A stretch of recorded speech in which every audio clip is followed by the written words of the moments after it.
بسم اللہ الرحمن الرحیم۔ السلام علیکم ایم ایس نیوز کی ناظرین، امید ہے آپ لوگ سب خیریت سے ہوں گے۔ آج کا ہمارا مین ٹاپک ہے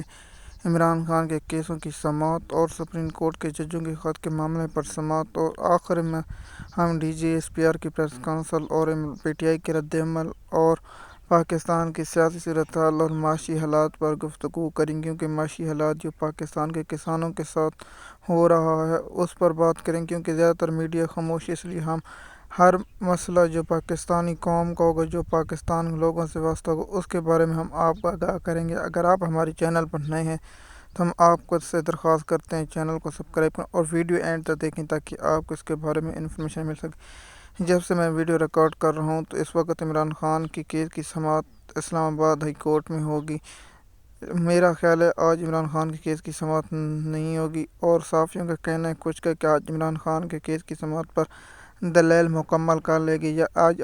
جسٹس عامر فاروق سماعت کرتے ہیں یا نہیں کرتے، یا دلائل مکمل ہوتے ہیں یا نہیں ہوتے، یہ الگ بحث ہے۔ لیکن آج عدت نکاح کیس کی جج کے نہ ہونے کی وجہ سے عمران خان کے کیس لٹک گیا۔ اب کب سماعت ہوگی اس کے بارے میں ابھی علم نہیں ہو، جیسے علم ہوگا ہم اگلے ویلاگ میں آپ کو اس کے بارے میں بھی آگاہ کر دیں گے۔ شاہ محمود قریشی اور عمران خان کی سیفر کیس کی سماعت آج ہوگی، اور ایف آئی اے پروسیکیوٹر دلائل دیں گے، جس پر جسٹس عامر فاروق نے پچھلی سماعت پر سوال کیا تو آپ کو کتنا وقت چاہیے، اس نے کہا مجھے 5 گھنٹے چاہیے، لیکن کیا آج وہ دلائل مکمل کر لیں گے یا نہیں، اور اس پر ہم آپ کو بتا دیں گے۔ ایف آئی اے ٹیم جسوست رہے گی، اور القادر ٹرسٹ کیس کی سماعت ضمانت کے لیے بھی مقرر نہیں ہوگی، لیکن مقرر جب ہوگی اس کے بارے میں ہم آپ کو آگاہ کریں گے۔ صحافیوں کی رائے تھی کہ عمران خان کیس کی سماعت اس پر ضمانت ہو جائے گی، لیکن جسٹس عامر فاروق کی طبیعت ناساز ہونے کی وجہ سے کیس ملتوی کر دیا گیا، لیکن حالات اللہ ہی بہتر جانتے ہیں، طبیعت ناساز تھی یا کچھ اور تھا، اس کے بارے میں ہم نہیں جانتے۔ عمران خان کے کیسوں کی سماعت اور عمران خان کو جیل سے کب رہے گی، اس کا ویلاگ ہم اگلے ہی ویلاگ میں بتائیں گے، اور کل کا دن انتہائی اہم ہے، اس کے بارے میں ہم ایک الگ ویلاگ بنائیں گے اور اس کے بارے میں آپ کو انفارمیشن دیں گے۔ جیسے کہ ہم آپ کو بتا رہے ہیں کہ عمران خان کے کیسوں کے بعد سپریم کورٹ میں کل سماعت ہوئی، جس کا حوالہ ہم آپ کو بتاتے ہیں۔ سپریم کورٹ میں 6 ججوں کے معاملات پر سپریم کورٹ میں سماعت ہوئی، جس کی سربراہی پاکستان کے چیف جسٹس قاضی فیض عیسیٰ اور جو مشہور جج ہیں ان کا ہم تبصرہ کریں گے، جسٹس اختر معین اللہ، جسٹس مندوخیل اور چیف جسٹس منصور علی شاہ جو پاکستان کے فیوچر کے چیف جسٹس ہیں، اس کے ریمارکسوں کے بارے میں ہم بات کریں گے، اور اس کے بارے میں ہم آپ سے ہی شروع کرتے ہیں کہ جب سماعت شروع ہو گئی تو جسٹس قاضی فیض عیسیٰ نے کہا کہ اٹارنی جنرل سے جنرل صاحب آپ دلائل دیں، اس نے وقت مانگا، مجھے ایک کل تک وقت دیا جائے، جس پر جسٹس نے پاکستان سپریم بار کورٹ کو کہا کہ آپ دلائل کا آغاز کریں۔ صحافیوں کی رائے ہے اور مختلف دلائلوں سے علم ہو رہا ہے کہ سپریم کورٹ بار کا جھکاؤ حکومت کی طرف یہ پاکستان کی پہلی بار طریق ہو رہا ہے جو ججوں کے بجائے حکومت کے ساتھ کھڑے ہیں، اور میں حیران ہوں کہ پاکستان کے وکیل جو بار کونسل ہیں جو اصل اس لیے ہو رہا ہے پریشان ہے کیونکہ حامد گروپ ہے اس کا نون لیگ کا، اس لیے اسی کے ساتھ کھڑے ہوں گے یا پی ٹی آئی کے ساتھ کھڑے ہوں گے۔ جیسے کہ ہم نے آپ کو اس پر انفارمیشن دے رہے ہیں کہ سپریم کورٹ میں سماعت شروع ہوئی تو جسٹس فیض عیسیٰ نے کہا ہے کہ مجھے بھی دھمکیاں اور دباؤ سے نہیں کام کا، مجھے تو کوئی دھمکی نہیں دے رہے۔ ایک بار ریمارک دیتے ہوئے چیف جسٹس قاضی فیض عیسیٰ نے کہا میں لگتا سادہ آدمی ہوں، لیکن اتنا سادہ چیف جسٹس نے کہا ہے کہ مداخلت تو ہوتی رہتی ہے لیکن قانون نہیں تو کیا ہے، جس پر جسٹس قاضی فیض عیسیٰ نے کہا کہ قتل کا قانون موجود ہے لیکن پھر بھی قتل ہو رہے ہیں۔ قاضی فیض عیسیٰ سے پاکستانی قوم سوال کرتی ہے سر آپ کو تو کام ہے انصاف دینا، آپ انصاف دیں یا نہ دیں، آپ انصاف نہیں دینا چاہتے آپ عہدے سے استعفیٰ دے کر گھر چلے جائیں، پاکستانی قوم کو آپ انصاف سے امید ہے، آپ سے یہ نہیں امید ہے آپ کو کیا ہو رہا ہے کیا نہیں، آپ جس عہدے پر بیٹھنے اس کو ٹیکس پاکستانی قوم دے رہی، اور پاکستان کے جو معاشی حالات ہیں سب کو پتہ ہے کسانوں پر، اس کے بعد ہم آپ کو اس کسانوں اور اس کے بعد ہم ملازم طبقہ کے بارے میں ہم آپ کو بتائیں گے ان کے حالات کیا ہونے والے ہیں، جو خوشیاں منا رہے ہیں، گندم سستی ہو رہی ہے، اس پر ہم آپ شہری لوگوں کو بھی انفارمیشن دیں گے کہ شہری لوگوں کا کیا حال ہونے والا ہے، کہ آگے مہنگائی کیا ہوگی، اور اس کے بعد ہم سپریم کورٹ جسٹس منصور علی شاہ نے کہا ہے اگر کوئی جج دباؤ برداشت نہیں کرتا اسے گھر چلا جانا چاہیے۔ جسٹس اختر معین اللہ نے کہا کہ ہم 75 سال سے اپنی قوم سے جھوٹ بول رہے ہیں اور اب قوم ہم پر اعتبار نہیں کر، جیسے قاضی فیض عیسیٰ نے اس پر خاموش رہے، لیکن جسٹس منصور علی شاہ نے کہا کہ ہمیں کوئی سسٹم بنانا ہوگا جس کے تحت ججوں کو ہونا چاہیے، جیسے قاضی منصور علی شاہ کا کہنا تھا کہ اگر کوئی ایسا پلیٹ فارم ہو جو دیگر پلیٹ فارم ہے لیکن ججوں کا کوئی پلیٹ فارم نہیں ہے، اس لیے جسٹس منصور علی شاہ جسٹس منظور خیال نے انکشاف کیا سماعت کے دوران کہ مجھے بھی امپروچ کرنے کی کوشش کی گئی لیکن میں نے انکار کر دیا اور میری ان کی کوشش ناکام رہی۔ جسٹس منصور علی شاہ نے شیخ کور کو کہا تو جسٹس اطہر من اللہ نے کہا ہے کہ کیا آپ یہ چاہتے ہیں کہ جو کام سپریم کورٹ کے جج نہیں کرتے وہ سیشن کورٹ کے جج کام کریں، جس پر قاضی فیضی صاحب پھر مداخلت کی اور کہا کہ ججوں کو کم بولنا چاہیے اور سننا زیادہ چاہیے۔ صحافیوں کی رائے ہے کہ اس کیس کا فیصلہ ناممکن ہو رہا ہے کیونکہ اس پر عدالتیہ میں تقسیم اور ہے، لیکن صحافیوں کی مختلف رائے ہے۔ کوئی صحافی کہتے ہیں کہ قاضی فیض عیسیٰ کے ساتھ جائیں گے، کچھ کہتے ہیں منصور علی شاہ جسٹس رحمت اللہ اور 3-3 کے فیصلہ آنے کا امکان بھی ہے اور کیا آ سکتا ہے یا نہیں آ سکتا، اور سماعت 1 مہینے کے لیے ملتوی کر دے گی اور سماعت کے بعد مختلف صحافیوں میں مختلف میرے قانون کی رائے، اور اس سے اسلام آباد ہائی کورٹ نے بہت سخت نوٹس لینے شروع کر دیے۔ اسلام آباد ہائی کورٹ نے اب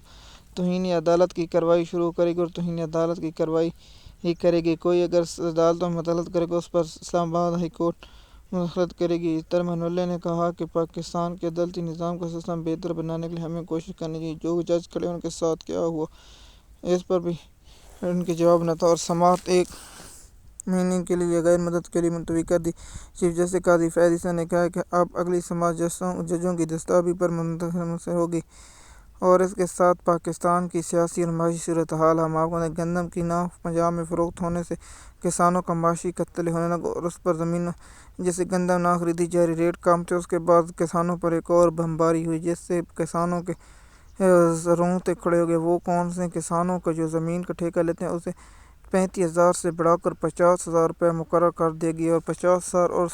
جو پانی کا گھنٹہ مل رہا تھا 4,000 میں سے 1 بڑھا کر 5,000 میں کر دی، اور اسے اب بھی رکنا نہیں کہتے، جیسے مثال میں سال میں 200-300 روپے بڑھتا لیکن اب ہزاروں روپے بڑھ۔ اگر بجلی پھر مہنگی ہوگی پھر اسے بڑی ایک امید ہے کہ ظاہر کیجیے کہ 7-8 ہزار پر گھنٹے گنا کی فصل سے پہلے چلا جائے گا اور کسانوں کی فل مکمل تباہ کرنے کا پلان ہے، اور کچھ نہیں۔ کسانوں کی جو معاشی گندم کا سکینڈل ہے اس پر تو میڈیا خاموش ہے اور بڑے ادارے بھی خاموش ہیں۔ جیسے اسلام آباد ہائی کورٹ کے جج نے ریمارکس دیتے ہوئے کہا کہ کیا نیب پروسیکیوٹر سے کہ کیا آپ چھوٹے معاملے چھوڑیں، کیا آپ گندم کے سکینڈل کا تحقیقات کر رہے ہیں، تو نیب پروسیکیوٹر خاموش رہا کیونکہ صاحب کو پتہ ہے گندم سکینڈل کے بارے میں تحقیقات نہیں ہوگی۔ جیسے میں نے آپ کو کہا ہے کہ یہ میٹنگیں اور شیٹنگیں ہوں گی اور پاکستانی قوم کو بے وقوف بنایا جائے گا۔ نواز شریف نے نوٹس لے لیا، شہباز شریف نے نوٹس لے لیا، دیگر نے نوٹس لے لیا، فلاں نے نوٹس لے لیا، دیگاں نے نوٹس، اور میٹنگ کوئی نواز شریف برہم ہو گیا، مریم نواز ویسے ہوگی ویسے ہوگی، نکلے گا کچھ نہیں، اور جو زمینداروں کسانوں کے ساتھ ہو گیا وہی اللہ ہی بہتر جانتا ہے۔ کسانوں کی معاشی حالات جو قتل عام ہوئے اس پر اب کیا ہوگا، کیونکہ چھوٹے کسان تو پہلے فروخت کر دیں، جن کے 5 ایکڑ ہوتے 6 ایکڑ ہوتے ان کے خرچے پورے نہیں ہوتے، وہ اپنی فصل کو فروخت کرتے ہیں۔ جو بڑے ہوتے 50 ایکڑ 60 ایکڑ وہ تو گندم کو سٹاک کر لیتے ہیں اور اسے بعد میں فروخت کرتے ہیں۔ جب گندم کی قیمت مہنگی ہوگی اس وقت قیمت زیادہ ہوگی اس وقت فروخت کریں گے، لیکن چھوٹے کسان کے جو معاشی حالات اس کے بہت ہی نقصان ہوں گے اور پاکستانی معیشت پر اس سے بڑا اثر پڑے گا۔ اگر کسانوں کی تحقیقات ہوگی اس کے بعد پاکستان کی کپاس کی فصل کاشت کے لیے لوگ پریشان ہیں کہ کاشت کریں یا نہ کریں۔ کسانوں کا خیال ہے کہ اگر کپاس کی کاشت کرتے ہیں اور مہنگائی اور دیگر کھادوں مہنگی ہو اس کے بعد کپاس کا ریٹ نہ ہو تو پھر کسانوں کے پاس کوئی آپشن نہیں بچتا کہ کسان زمیندار کاشت کرنا چھوڑ دیں اور کسی اور کام میں شروع ہو جائیں، کیونکہ کسانوں کے پاس زیادہ اختیار ہونے کی وجہ سے کسانوں کے پاس اب کچھ بھی نہیں بچے، کیونکہ کسانوں کے پاس جو اپنے اخراجات تھے وہ گندم پر خرچ کرتے ہیں، کیونکہ گندم کی اوسط زیادہ ہوتی ہے اس لیے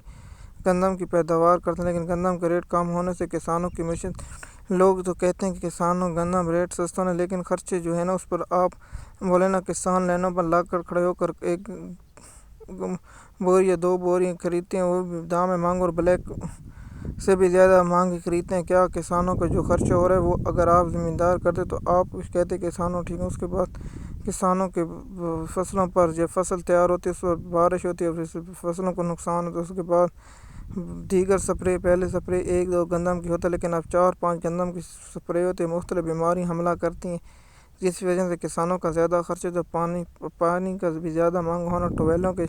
جیسے کہ میں نے اپنے ایک ولاگ میں آپ کو بتایا کہ زیادہ تر نہروں کے علاقے میں ٹھیکہ مانگا وہاں غریب نہیں لے سکتا،